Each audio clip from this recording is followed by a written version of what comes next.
Chapter 2. Mutiny. On the evening of the 26th of April, Adams saw Bligh on deck. He looked angry and stopped near Fletcher Christian. "Mr. Christian," Bligh said, "where are my coconuts? I had 50 yesterday, and there are only 20 here now. Where are they? Do you know?" "No, sir," Christian said.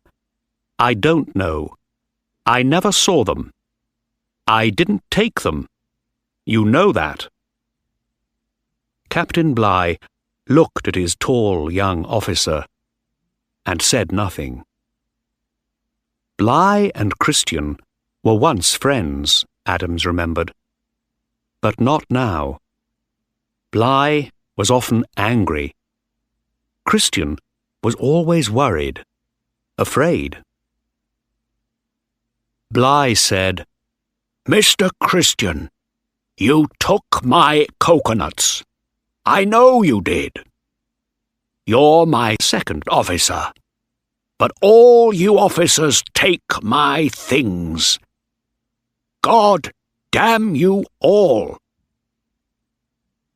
At 4 o'clock that morning, Adams saw Christian again. It was a quiet night, and the ship moved slowly through the water. Christian had a piece of wood with him and a bag. His face was white in the moonlight. A young officer, George Stewart, talked to Christian. "What are you doing, Mr. Christian?" Stewart asked. "I'm in hell," Christian said. "Bligh doesn't like me, or any of his officers.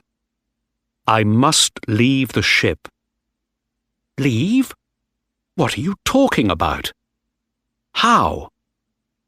"I have some food in this bag, and wood, and I can swim," Christian said. "We're not far from the island of Tafua. Perhaps I can swim there." "Swim to Tafua? Of course you can't, man. Do you want to die?" "It doesn't matter. I can't stay here with that man. I'm in hell, I tell you. Every day he shouts at me, and it takes a year to sail to England. I must leave the ship."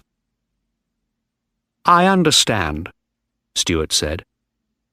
"Many of us are afraid of Bligh. We don't like him. But you must stay. You're our best officer. Listen to me now."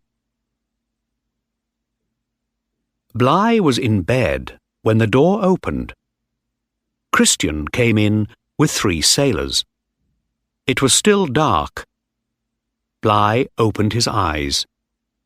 In the moonlight, he saw the gun in Christian's hand. "What?" Bligh sat up. "Get out, damn you! This is my—" "Hold him," Christian said. The sailors put Bligh's arms behind his back, and Christian tied them with a rope. "Now, sir, come with us." They took Bligh out of his bed and up onto the deck. He wore a shirt, but no trousers or shoes. There were 10 or 12 men there with guns and small swords. Christian held Bligh's hands with the rope, and Adams stood behind Bligh with a gun. "What are you doing?" Bligh said angrily. "Let me go at once. You're—" "Be quiet," Adams said. "Listen to Mr. Christian." "But I'm the captain." "Not now. This is our ship now," Christian said. "Adams, put the launch in the water." The launch was a small boat 7 meters long. Adams put it in the water next to the ship. "Right," Christian said. "Thank you, Adams. You stay with me." Christian looked at some other sailors. He didn't like them. "You men," he said, "get into that boat. Quickly now." "No!" Bligh shouted. "All of you, stay on this ship. Help me, now." He began to run, but Christian held the rope, and Adams held a knife to his neck. "Do that again, Captain Bligh, and you're a dead man," he said quietly. At the front of the ship, Peter Hayward came up on deck. "What's happening?" he asked. He was afraid. "Be quiet, Peter," Christian said. "You stay there." "Get into the launch, you men," he shouted. "I told you."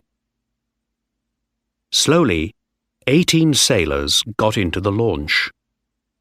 Then Christian took Bligh to the side of the ship. "Now you, Captain," he said. "Over the side." 2 men carried Bligh over the side of the ship.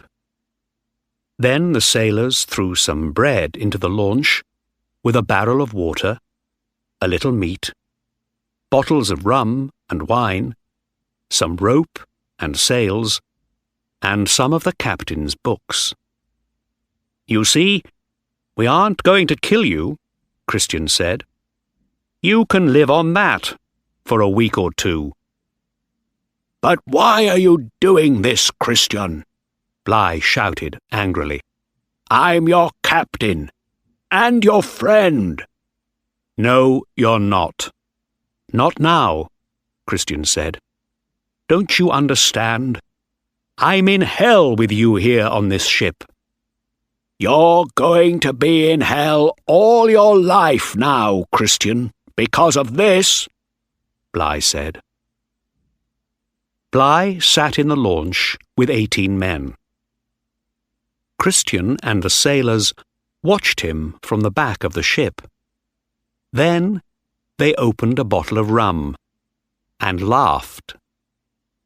"England is that way, Captain Bligh," one of the sailors said. 30,000 kilometers to the north." "Forget England, my friend," Adams said.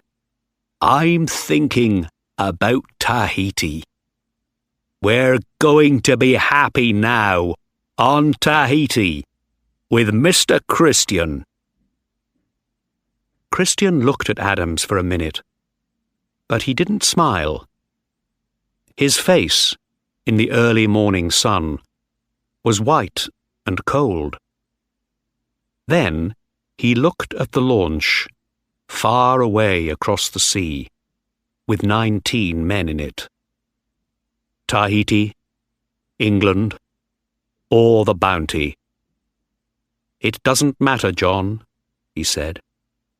"I'm going to live and die in hell."